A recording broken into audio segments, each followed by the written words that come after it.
celebramos de una forma muy particular, y creo que una de las cosas que me trae a la memoria el día de hoy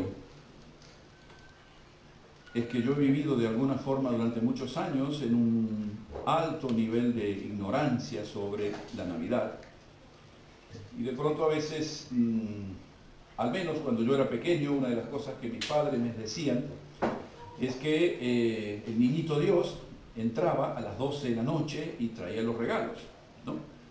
Y claro, lógicamente, para que el niñito Dios pudiera venir, yo tenía que estar dormido. Así que imagínense, uno dormía con un ojo abierto, a ver si lo podía ver, el famoso niñito Dios, y nunca lo vimos. Y no solo eso, porque también después unos días llegaban los Reyes Magos. Y claro, los Reyes Magos había que ponerle pastito para los camellos y el agua por si los camellos tenían sed. Y claro, uno cuando es niño cree ese tipo de cosas, y algo de eso la Biblia dice, ¿sí? Y hay todo como una mezcla, uno llega y es casi, no sé por qué, pero si yo no tengo mal entendido, ya a fines de octubre, empieza los centros comerciales y las ciudades a colocar luces y demás cosas, todo relacionado con la Navidad, ¿sí? Y en realidad yo quisiera comenzar hoy, compartir con vosotros una palabra respecto a esto. Si todos somos conscientes de qué es lo que celebramos, por qué lo celebramos y fundamentalmente a quién celebramos el 25 de diciembre, ¿sí? Porque para nosotros el 25 de diciembre es la fecha en que se recuerda el nacimiento de Jesús, ¿sí? Ahora yo quisiera que pudiéramos hacer un pequeño paseíto histórico sobre esto. ¿Por qué? Porque en realidad, como no me voy a cansar de decir esto, vivimos en una época muy complicada, donde lo que uno lee siempre lo pone en duda, ¿será cierto? ¿No será cierto? Y esto pasa con todo. Hace 30 años atrás, nadie dudaba que el hombre había llegado a la luna. Nadie lo dudaba. Hoy ya es como que hay una buena parte de la gente que duda si el hombre llegó a la luna o no. Hay gente en este momento en diferentes partes del mundo que duda si la Tierra es plana o redonda. O sea, se duda de un montón de cosas, hermano. ¿Por qué? Porque vivimos en la era en la que nadie cree absolutamente nada. O sea, el hombre está tan deseoso de creer que cree cualquier cosa. Y lógicamente, cuando uno mira la Navidad y ve todo lo que sucede alrededor, es interesante ver que con una mirada crítica uno debe reconocer qué parte de lo que nosotros festejamos es verdad y qué parte es un mito, ¿sí? Hay algunas cosas, cuando yo quiero saber si algo es real, tengo la posibilidad de constatarlo con hechos, tengo la posibilidad de escuchar pruebas científicas, testimonios oculares de que ha sucedido así. Pero cuando nosotros hablamos de mitología, la mitología existe solamente en la cabeza de quien lo imagina. La mitología es algo que crece de alguna manera en la mente de quien desea escribir sobre ese punto. Por eso yo quisiera que antes de que entremos en la Navidad, veamos el texto bíblico haciendo algunas aclaraciones necesarias sobre él. Acompáñenme y vamos a leer juntos, por favor, Mateo capítulo 2. En estos versículos está lo que la Biblia dice acerca de la Navidad, ¿sí? Dice Mateo capítulo 2, versículo 1, lo siguiente: Cuando Jesús nació en Belén de Judea, en días del rey Herodes, vinieron del oriente a Jerusalén unos magos, diciendo: ¿Dónde está el rey de los judíos que ha nacido? Porque su estrella hemos visto en el oriente y venimos a adorarle. Oyendo esto, el rey Herodes se turbó, y toda Jerusalén con él. Y convocando todos los principales sacerdotes y los escribas del pueblo, les preguntó dónde había de nacer el Cristo. Ellos le dijeron: en Belén de Judea, porque así está escrito por el profeta Miqueas, ¿sí? Y tú, Belén, de la tierra de Judá, ¿no eres la más pequeña de entre los príncipes de Judá? porque de ti saldrá un guiador que apacentará a mi pueblo Israel. Entonces Herodes, llamando en secreto a los magos, indagó de ellos diligentemente el tiempo de la aparición de la estrella. Y enviándolos a Belén dijo: id allá y averiguad con diligencia acerca del niño, y cuando le halléis, hacédmelo saber, para que yo también vaya y le adore. Ellos, habiendo oído al rey, se fueron, y he aquí que la estrella que habían visto en el oriente iba delante de ellos, hasta que llegando se detuvo por sobre donde estaba el niño. Y al ver la estrella se regocijaron con muy grande gozo, y al entrar en la casa vieron al niño con su madre María, y postrándose le adoraron. Abriendo sus tesoros le ofrecieron presentes, oro, incienso y mirra. Pero siendo avisados por revelación en sueños de que no volviesen a Herodes, regresaron a su tierra por otro camino.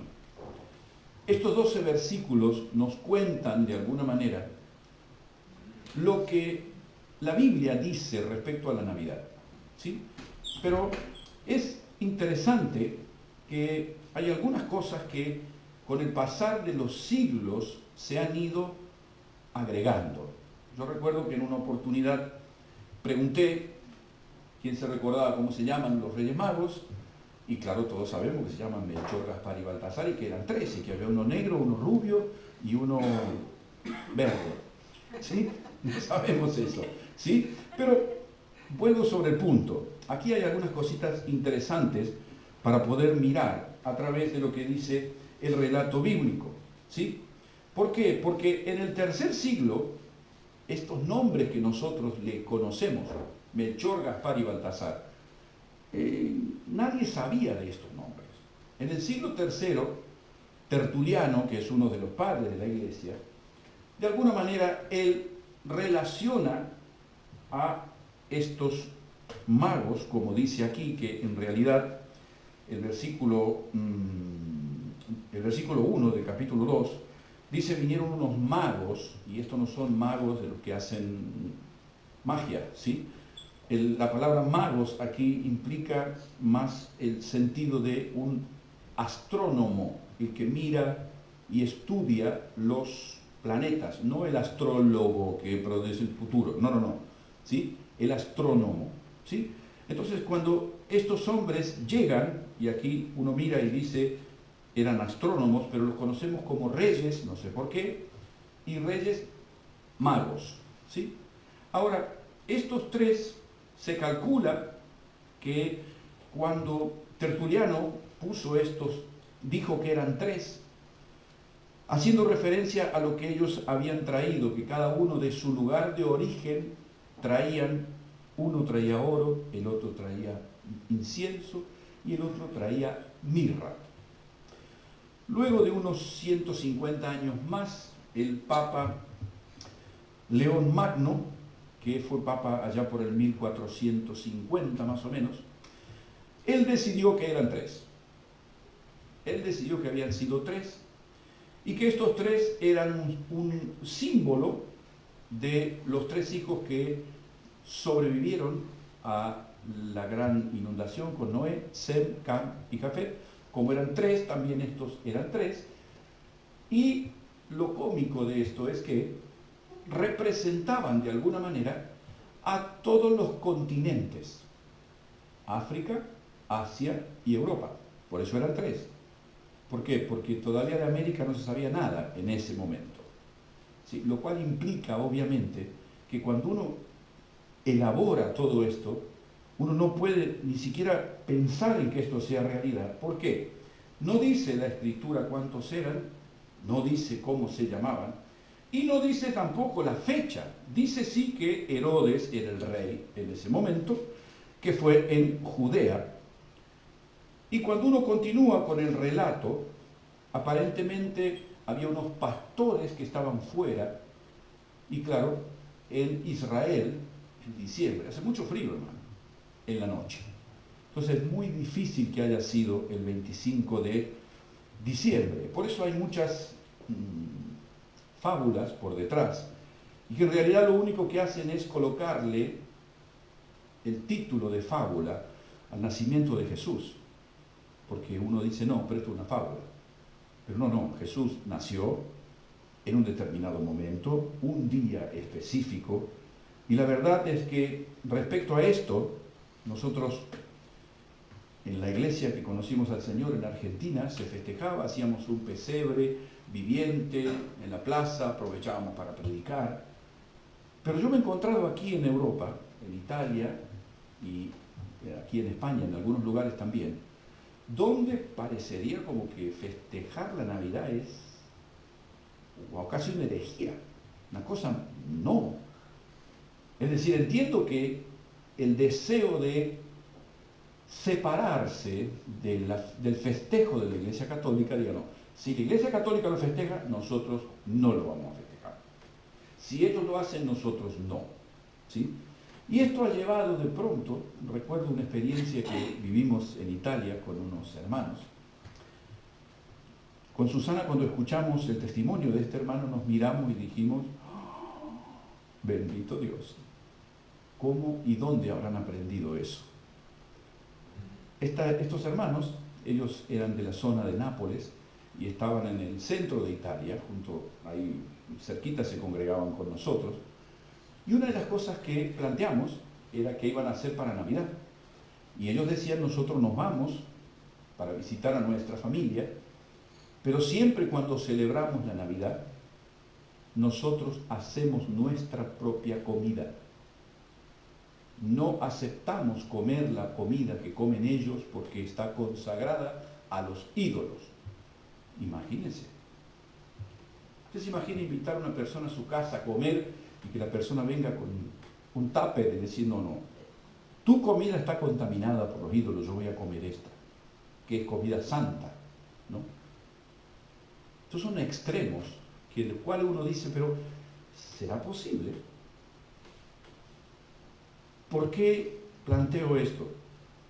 Porque es importante, yo creo que hay muchas cosas sobre las cuales nosotros tenemos que, como dice Pablo en la carta a los tesalonicenses, examinarlo todo y retener lo bueno, pero eso es lo que nosotros tenemos que hacer, no solo con algunos temitas menores, fundamentalmente con este, el nacimiento de Jesús, para que podamos hablar con autoridad del nacimiento de Jesús. Hay algunas cosas desde hace muchísimos años, desde el siglo IV, la Iglesia Católica celebra el 25 de diciembre el nacimiento de Jesús. Ahora, hay algunas cosas interesantes a ver con esto. ¿Por qué esa fecha? ¿Por qué el 25 de diciembre? Como vosotros sabéis, la Iglesia, centrada de alguna manera en Roma, estaba pasando en el siglo IV de perseguir a la Iglesia a imponer el cristianismo. ¿Sí? En el año 274, Aureliano, que era el emperador de Roma, él dedica, de alguna manera, después de una victoria, él dedica al sol Invictus, era el dios de la guerra de los romanos, le dedica ese día, el 25 de diciembre. Es decir, la fiesta más importante que había en Roma era el 25 de diciembre. Y se celebraba el sol Invictus, que era de alguna manera el ídolo que adoraba el emperador Aureliano. ¿Sí? La cuestión es que después de Aureliano, un tiempo después, llega Constantino. Constantino, dice la historia, que él se convirtió y de alguna manera ahí el imperio romano empezó a ser cristiano. Después de Constantino viene su hijo, Constancio II, y en el año 354, es decir, 80 años después, dejó de recibir adoración a través del imperio, el sol Invictus, y se empezó a reconocer el 25 de diciembre como el día del nacimiento de Jesús. ¿Por qué? Porque en ese día era la fiesta más importante del imperio. Entonces, lo que ellos querían hacer era reconocer en ese día a Jesucristo la persona más importante para ellos. Detrás de todo esto uno piensa, normalmente lo que sucede con las personas, los personajes importantes de la historia, es que son ellos los que le dan la fecha a un cierto festejo. ¿Sí? En Argentina, por ejemplo, hay una cosa muy particular, que la bandera argentina fue creada en febrero, el 13 de febrero de 1812, pero en Argentina se celebra el Día de la Bandera el 20 de junio. Y uno se pregunta, ¿pero por qué? Porque el 20 de junio murió el general Belgrano, que fue quien creó la bandera. Es decir, la creación de la bandera se festeja ese día por causa de la persona que la creó. En el caso de Jesús, de alguna manera tenemos esta fecha y obviamente, fijaos hasta dónde llega esta necesidad de marketing, por así decir, que pasamos de una manera muy irónica, si se quiere, independientemente de todo lo que tenga que ver con nuestro mundo en el día de hoy. Yo creo que si bien pensamos en el 25 de diciembre, desde el 274 hasta el 354 el Sol Invictus, desde el siglo IV y hasta el siglo XX o XXI, se celebra el 25 de diciembre la Navidad, pero apareció hace poquito este hombre, que hoy es más importante en Occidente que Jesús durante la Navidad. ¿Por qué? Porque la Navidad se transformó literalmente en algo totalmente comercial. Totalmente comercial. Es decir, Dios envió a Jesús, su propio Hijo, simplemente por amor a nosotros. Ese fue el regalo de Dios para la humanidad. Y lógicamente, cuando yo comencé, le pregunté si vosotros sabíais qué es lo que se festeja. ¿Por qué? Porque esta es la historia, ¿eh? Esto es lo que dice la historia. El Sol Invictus fue celebrado durante 80 años. Después de ese día decidieron por decreto que Jesús había nacido ese día. Y todo esto es historia y fábula, ¿sí? Pero yo quisiera, por favor, que usted me acompañe. Vamos a leer algunas cosas sobre Jesús, sobre quién es Jesús, por qué celebramos a Jesús, cuáles son sus atributos, cuáles son sus capacidades, cuáles son sus credenciales. ¿Quién es este Jesús que de alguna manera el cristianismo celebra desde siempre? No sabemos la fecha, pero sí sabemos que Él estuvo entre nosotros, dice Juan, habitó entre nosotros, y el profeta Isaías da algunas características de quién es Jesús. Isaías capítulo 9, versículos 6 y 7.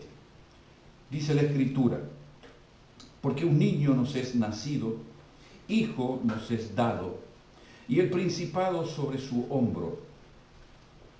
Se llamará su nombre admirable, consejero, Dios fuerte, Padre eterno, príncipe de paz.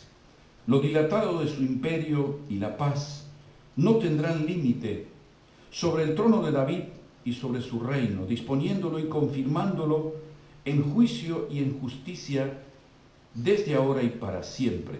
El celo de Jehová de los ejércitos hará esto.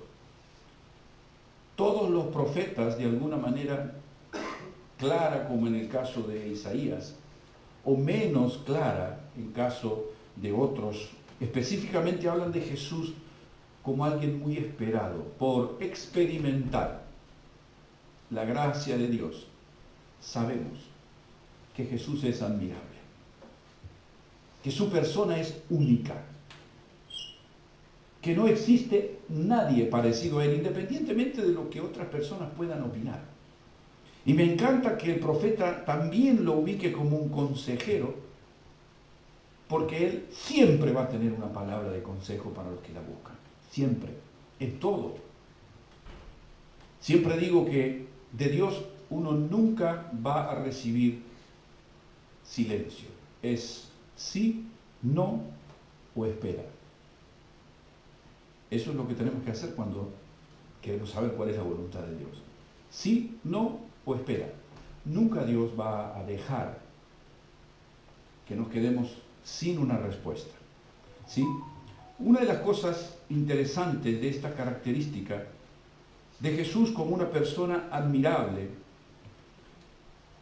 y una de las que, cuando uno piensa en los líderes, los grandes líderes de la historia, es que estos colocan normalmente una distancia entre ellos y el pueblo. Los grandes líderes de la historia, la gente allá, los súbditos lejos, y el admirable conquistador, ¿sí? Es triste, pero esta es la realidad. Jesús teniendo todas estas capacidades, todos estos atributos, Él vino y estuvo entre nosotros. Y honestamente yo no sé qué es lo que habrá percibido Juan, pero la Escritura dice que en un momento determinado Juan pudo apoyar su cabeza sobre el pecho de Jesús. Esto me habla de una cercanía con los suyos que no tienen todos los líderes. Mejor dicho, que ningún líder tiene. Cuanto más grande es el reino, más lejano es el rey. Con Jesús pasa exactamente lo contrario. Es admirable porque Él busca, y una de las cosas que me impactan de la persona de Jesús, mire, si hay algo que todos los seres humanos tenemos, es que nos gusta medirnos con los demás. Todos, ¿sí? Para ver quién es más alto, para ver quién es más bajo, para ver quién tiene más título universitario, para ver quién tiene más dinero. Todos los seres humanos somos así. Y la verdad es que a veces cuando uno va a la Escritura, venga conmigo por favor y vamos a leer juntos. Esto realmente es de las cosas que yo más admiro de Jesús. Hebreos capítulo 4, versículo 15. Mire lo que dice el escritor de Hebreos sobre la persona de Jesús.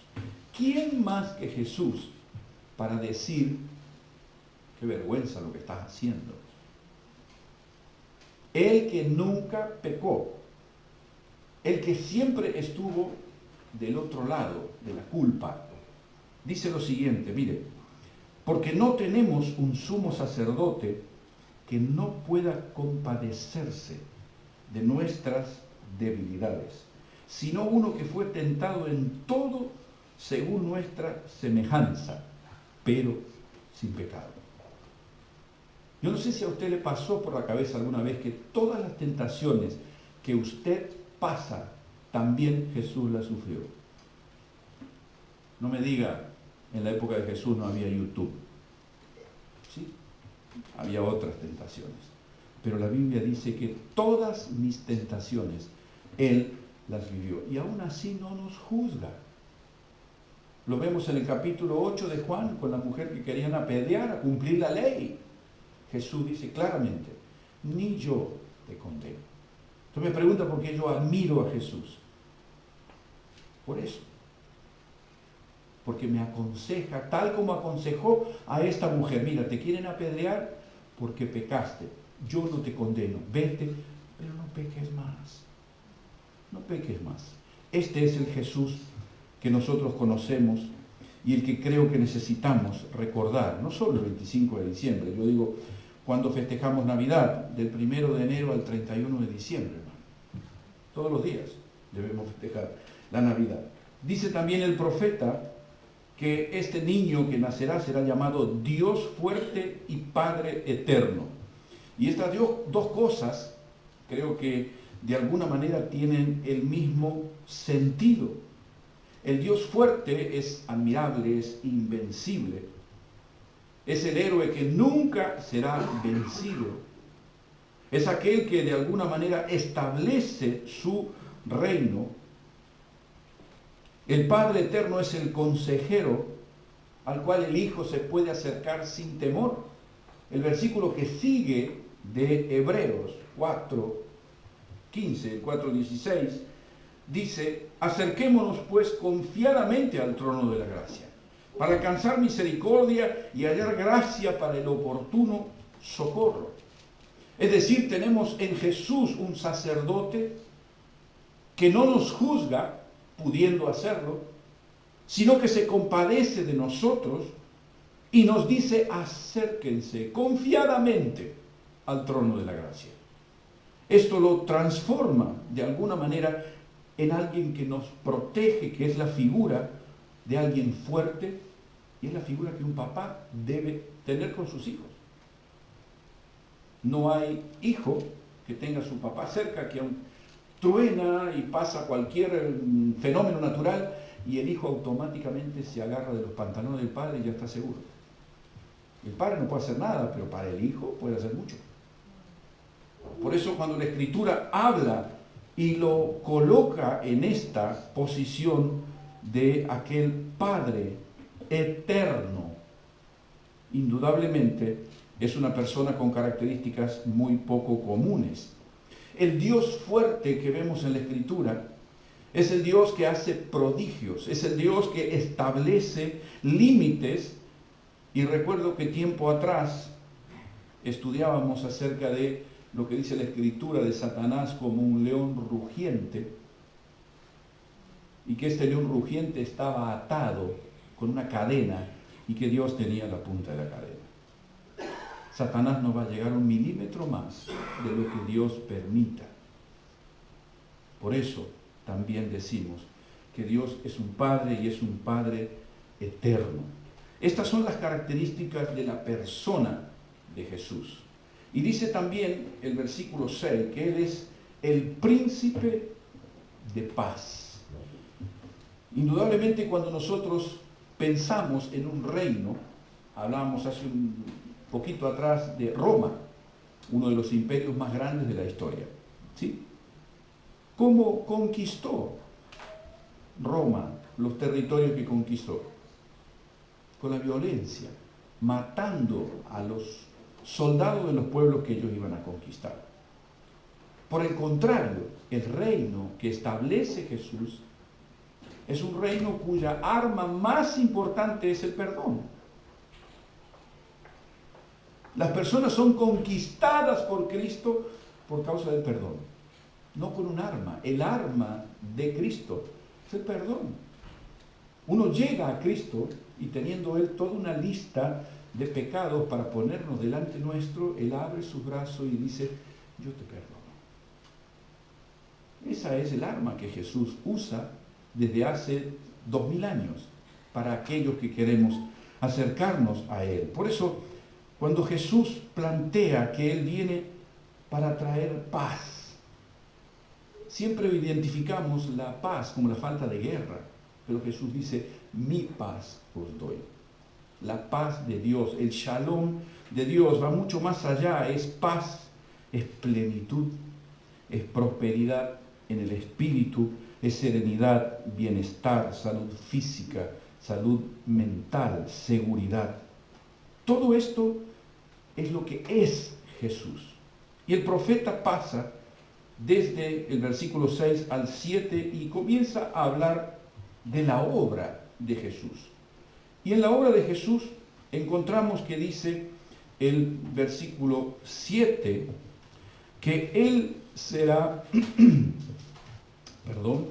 Él será un rey que establecerá su reino sobre, dice lo siguiente: lo dilatado de su imperio y su paz no tendrán límites sobre el trono de David. Y aquí hay un detalle importantísimo.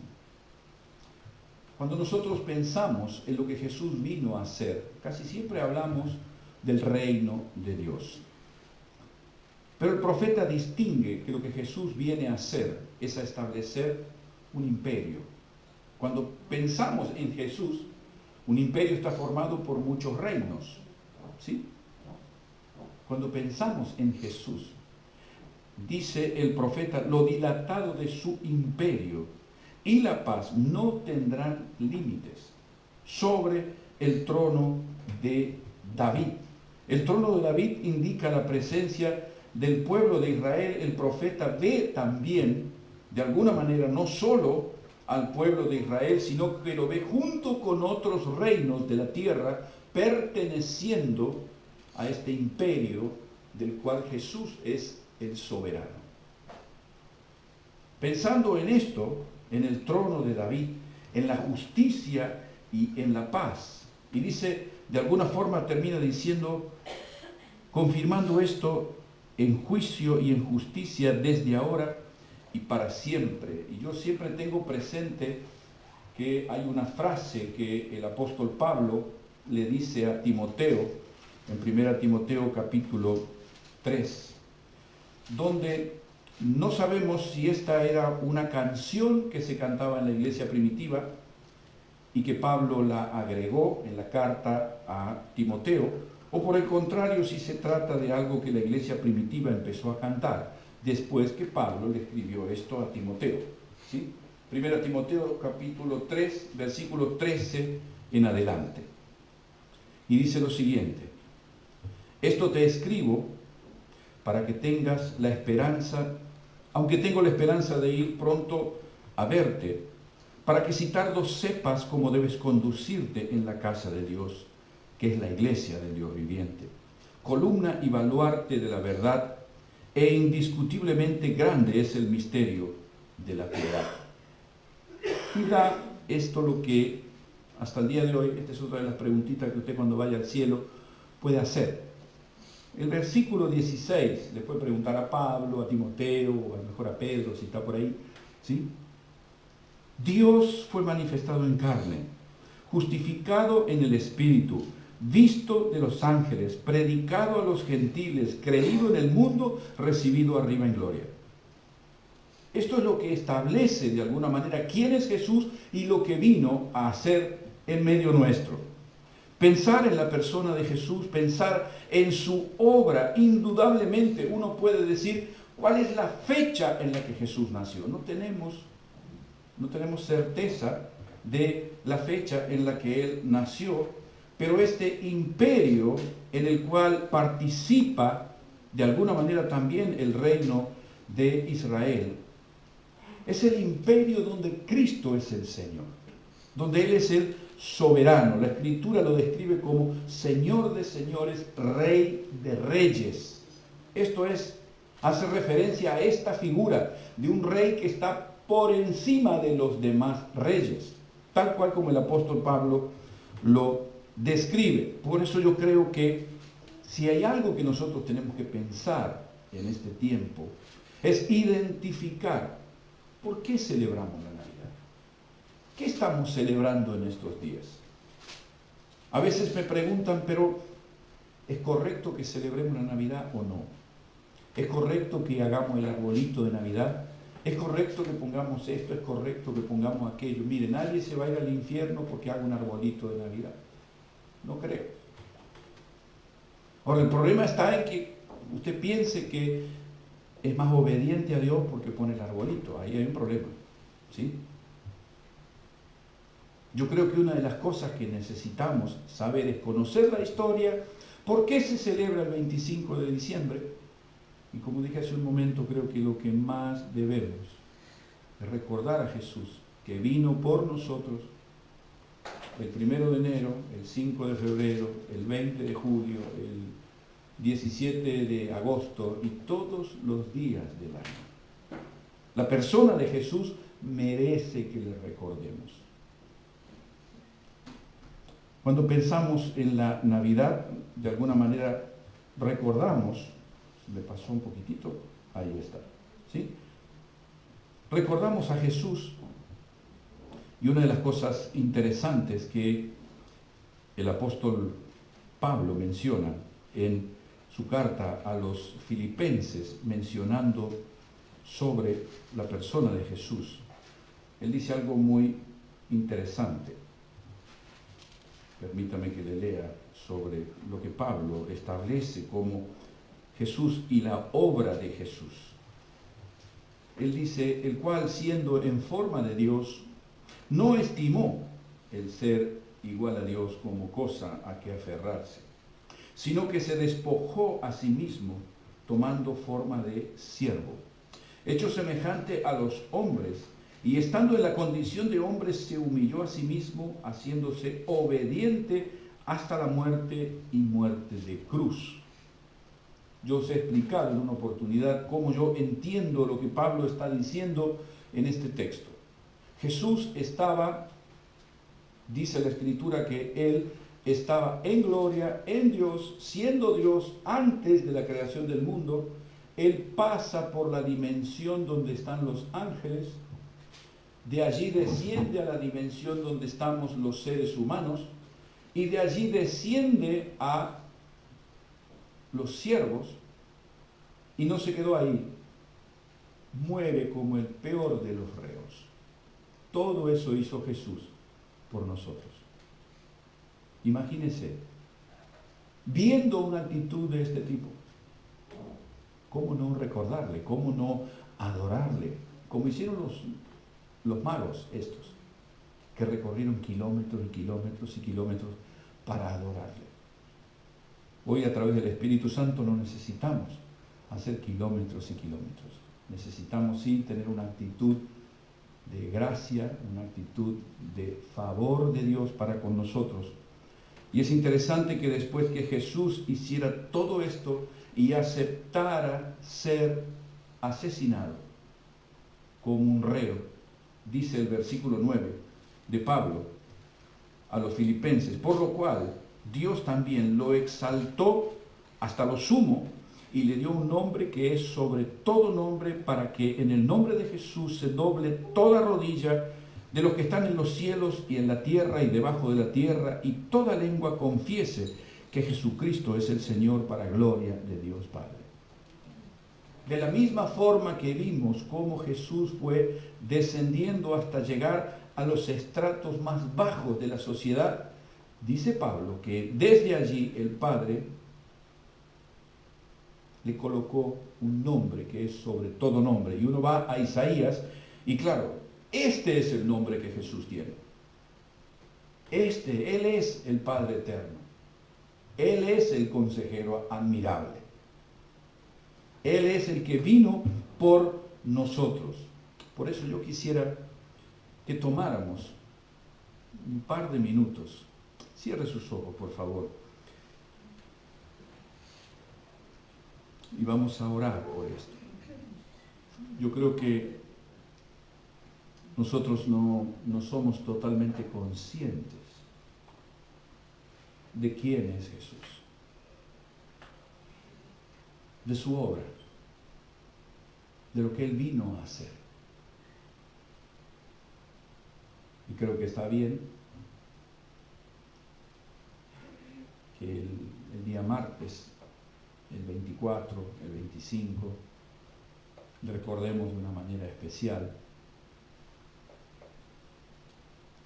que cuando nos encontremos con alguien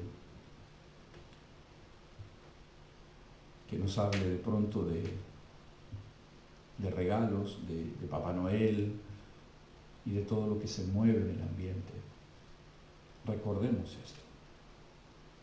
Recordemos qué celebramos, por qué lo celebramos, a quién celebramos. No es el Sol Invictus, no es Papá Noel, es Jesús. Es su persona, es su carácter, es su santidad, es su obra, el venir, el Dios creador y sustentador de todo cuanto existe, venir para estar aquí, junto a nosotros, que no merecemos absolutamente para nada semejante actitud de bondad para con nosotros. Pero Jesús decidió venir. Jesús decidió dejar su gloria, dejar esta manifestación tremenda que el profeta Isaías describe,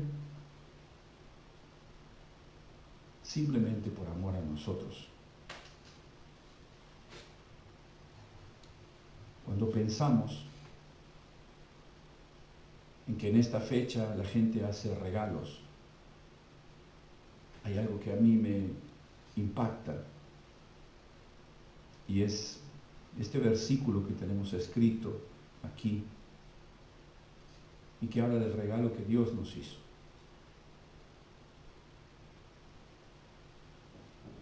Aquí a mi izquierda.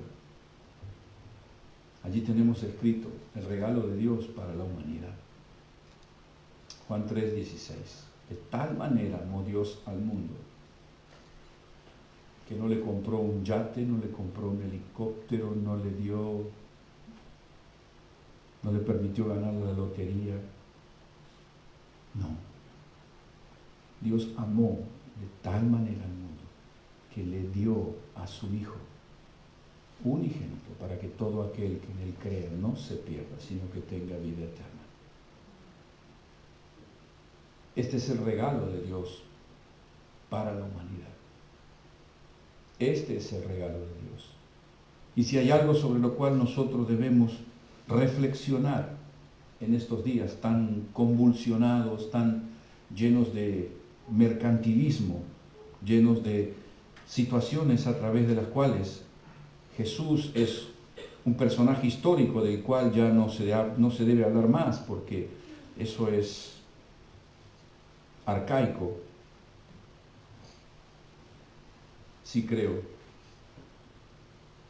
que hacemos bien en recordar las palabras de Hebreos capítulo 12, puestos los ojos en Jesús, autor y consumador de nuestra fe. Ese debe ser nuestro recuerdo en esta fecha, poner los ojos en Jesús.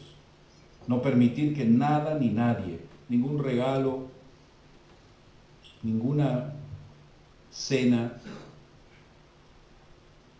ninguna circunstancia nos aparte la mirada de Cristo. Indudablemente el enemigo tiene muchas formas de tentarnos y de mostrarnos con qué seríamos más felices. Nuestra mayor felicidad, nuestra mayor satisfacción, nuestra mayor plenitud está en poner los ojos en Jesús. Esa es la verdad. Todo lo demás es fábula. Exactamente igual que lo que leímos, que la historia cuenta de los reyes, estos, si eran 3, si eran 5, de dónde venían y cómo se llamaban. Señor, en el nombre de Jesús, te pedimos una vez más, Dios, perdón, Señor, por las veces que permitimos, Señor, que nuestra mirada se centre en otras cosas. Señor, perdónanos por las veces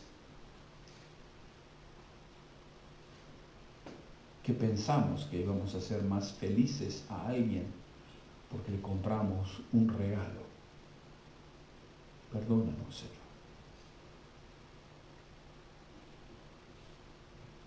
No estoy diciendo que no tenemos que comprar un regalo a alguien que amamos, pero la verdadera felicidad está en conocer al Señor, en caminar con Él, en participar con Él de su propia vida. Que podamos decir en esta Navidad, ya no vivo yo, Cristo vive en mí. Esta Navidad que el Señor nos acerque más y más a su corazón. Y hay algunas cosas que yo quisiera recordar para terminar sobre 4 manifestaciones de Jesús, que son no solamente el 25 de diciembre, pero sí, de alguna manera, una manifestación que podemos pensar en la persona de Jesús, y le he puesto letras amarillas para que podamos ver cómo la persona de Jesús está involucrada con nosotros. Jesús por nosotros, lo que Él hizo por nosotros, se llama salvación. La obra de Jesús por nosotros, en la cruz, en favor nuestro, es la salvación, es la redención, es la posibilidad de pasar de muerte a vida. Esto es lo que Jesús hizo por nosotros. Jesús en nosotros es el Espíritu Santo. Es la obra de Jesús a través de su Espíritu viniendo a vivir dentro nuestro. Pensar en Jesús como alguien externo no es bíblico. Cuando nosotros aceptamos al Señor, el Espíritu Santo viene a vivir en nosotros. Y es la persona de Jesús, el Espíritu de Cristo, que empieza a vivir dentro nuestro. En esto entendemos que Jesús no hace solamente por nosotros, sino también en nosotros, y además Jesús con nosotros. Cuando pensamos en la iglesia como el cuerpo de Cristo, la comunión que vivimos es Cristo entre nosotros, haciendo parte, cosas de las cuales uno dice: yo jamás había pensado en la posibilidad